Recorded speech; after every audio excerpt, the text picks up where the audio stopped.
আপনি বিশ্বাস করবেন না, কবরের ভেতরে সে যা দেখল।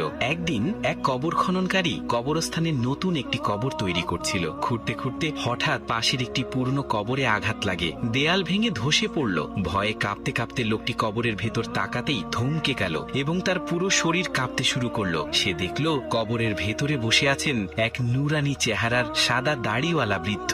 বৃদ্ধের হাতে একটি কিতাব, আর প্রতিটি হরফ সোনালী আলোয় ঝলমল করছে।